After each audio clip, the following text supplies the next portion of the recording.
Pemirsa, selanjutnya ada ulasan lain juga. Ini soal dakwaan 9 tahun yang diajukan auditor militer menuai amarah dan juga kekecewaan mendalam dari pihak keluarga almarhum Pradaluki Saputra Namo. Keluarga menilai orang-orang yang terlibat dalam kematian Pradaluki tidak pantas lagi menyandang status prajurit TNI Angkatan Darat.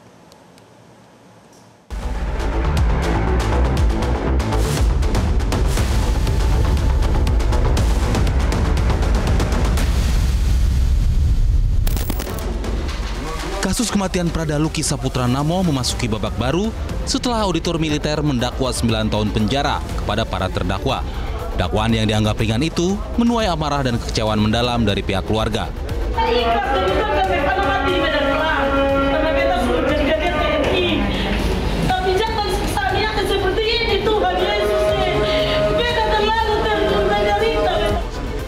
Tidak berhenti di situ. Setelah sidang dakwaan, agenda selanjutnya adalah pemeriksaan saksi-saksi.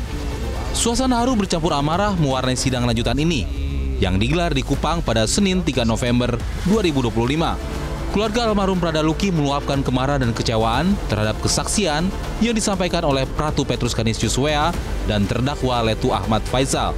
Ibu almarhum Pradaluki, Sepriana Paulina Mirpei, menilai keterangan saksi tersebut tidak sesuai fakta dan justru berupaya menutup kebenaran. Keluarga menuding saksi dan terdakwa sebagai pelaku yang tidak memiliki rasa kemanusiaan. Kemarahan serupa disampaikan Christian Namo, ayah Pradaluki. Ia menuding seluruh kesaksian yang muncul dalam persidangan telah diatur untuk meringankan terdakwa. Christian menduga kematian anaknya merupakan peristiwa yang telah direncanakan.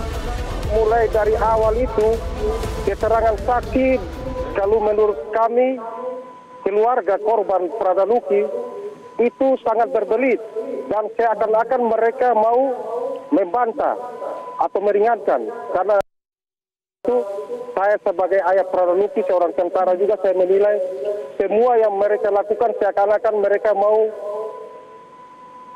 tidak, maksudnya seperti mereka sudah melakukan dan mereka membuat seolah-olah mereka tidak melakukan. Itu keterangan yang tidak masuk akal. Proses hukum harus ditegakkan seadil-adilnya. Jangan sampai ada lagi dakwaan ringan yang melukai rasa keadilan masyarakat. Hukum harus menjadi panglima, bukan alat untuk melindungi oknum-oknum yang melakukan pelanggaran. Yang kita lihat dari deskripsi bagaimana Pradaluki ini disiksa, bagaimana dia dipaksa mengaku, dan bagaimana peran beberapa anggota lain itu yang seolah-olah itu terkesan ikut membiarkan itu terjadi. Jadi kita melihat yang harus kita perhatikan di sini juga adalah harus ada pertanggungjawaban institusi dari kejadian ini.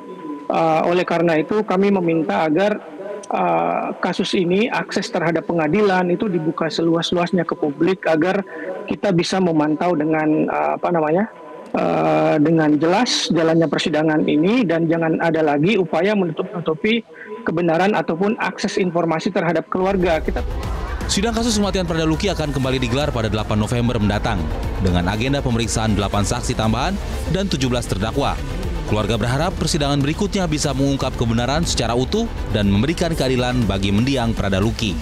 Tim Liputan Metro TV. Ibu angkat Pradaluki bersaksi pada sidang lanjutan di Pengadilan Militer 315 Kupang, Nusa Tenggara Timur. Dalam kesaksiannya, pemirsa, Maria Anselina Made menyatakan Pradaluki datang ke rumahnya, kemudian menceritakan sudah dipukul oleh para seniornya. Pradaluki sempat meminta supaya tidak memberitahukan keberadaannya kepada siapapun karena ia takut diketahui oleh para seniornya. Terus apa kata almarhum? Itu ada mengatakan mama beta dipukul. Mama beta dipukul. Tadi dipukul. Terus ibu tanya siapa yang pukul? Tidak. Saya tanya kalau menjawab senior. Senior dikasih tahu kan? Minta teh. Minta teh.